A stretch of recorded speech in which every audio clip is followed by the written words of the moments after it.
What's up, guys? Welcome back to another video.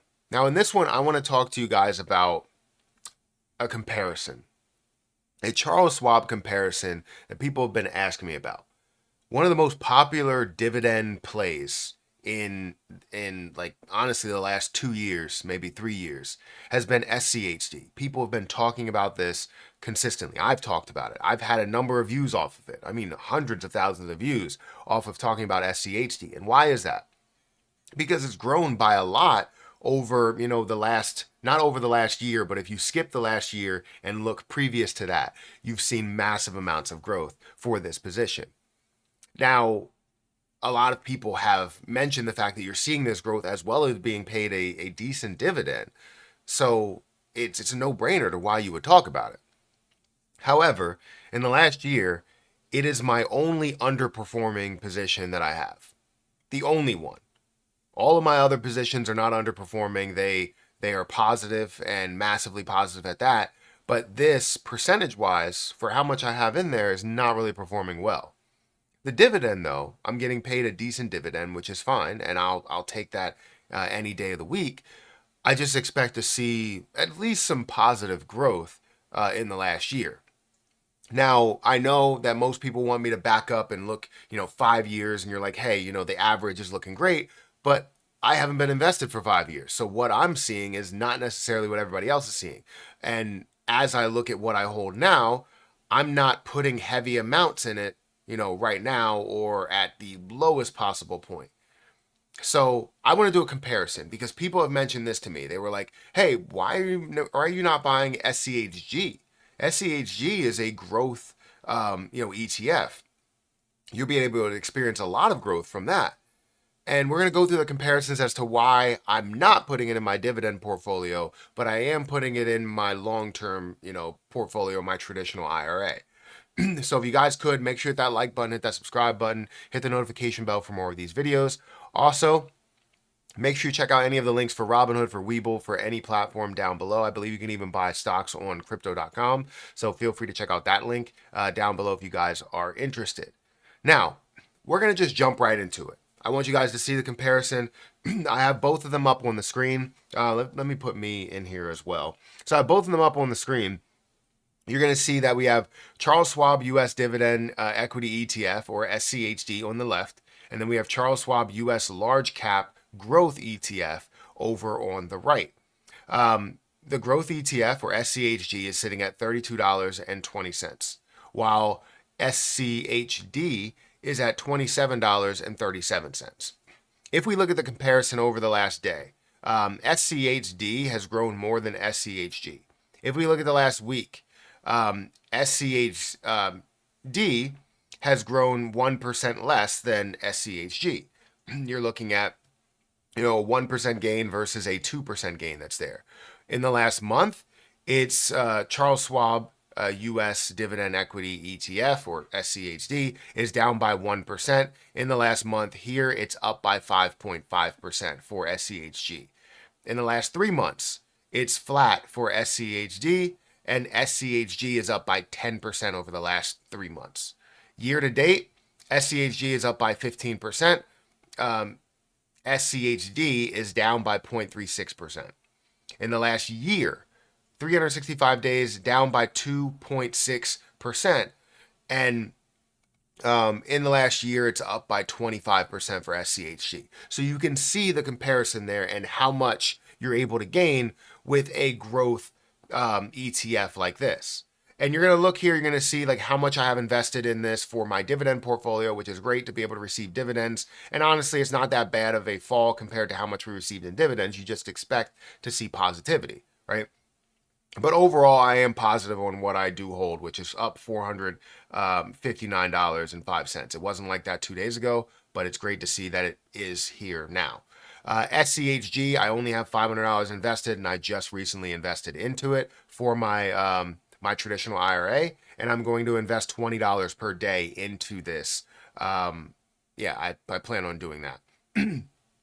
So I'm only up $1.72 on this play. My average cost is $32.09, which we will consistently invest into it and be happy with what we are doing there. Now, if we scroll down and see what's in this? Why does it make it that much more of a growth ETF? And the reason why, what's in this fund, the difference is in the technology. Technology is always the growth related positions, right? You see technology run. So seeing that SCHG has 48% technology is not surprising, while SCHD has more on the energy, consumer defense side, healthcare side, which isn't necessarily like the worst sectors to be involved in. It's just you're not going to see massive amounts of growth from that. You're going to see the massive amounts of growth from technology positions, technology stocks, technology companies, and looking at financial services and all that stuff there. So 48% in technology versus the 10% or 9.9% for SCHD. If we scroll down a little bit more and just look at the top 10 holdings in here, you're looking at all the big technology companies, right? Nvidia, you have Microsoft, Apple, Amazon, you have Tesla, Meta. For here, you have a couple of big companies, right? You have Verizon, you have Home Depot, ones that are notable to me, right? But then you have other ones that may make up not really large growth positions, but steady growth, or steady not necessarily growth, but just something that keeps the market or that position more steady rather than just completely collapsing. If we scroll down here and look at the dividend payout, the dividend payout for SCHG is virtually non-existent, right? 0.35% versus the 4%, if we round up, 4% for SCHD. And if we continue to scroll down here to look at the annual return, right? The return for the last year is 0.6%, even though it showed that it was down like 2%.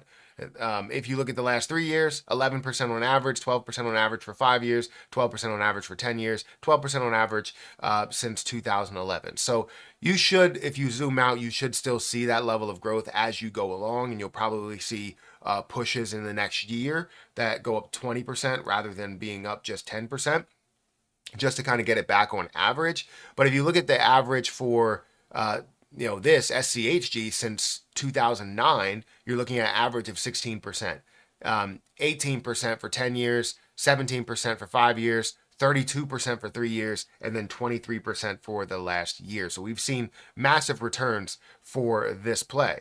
Now, the difference maker between the two is the fact that one, you're getting paid a decent dividend, and it's great for a dividend portfolio, and the other one is not necessarily great for a dividend portfolio, but great for growth overall. If you're looking to add it to a Roth IRA or traditional IRA or just your standard cash account to grow over time, that's something that you can find there, right? You can grow it, and it's not necessarily always going to be 23%, but you can expect a decent amount of growth from it because they're always going to be looking for those growth stocks to be a part of.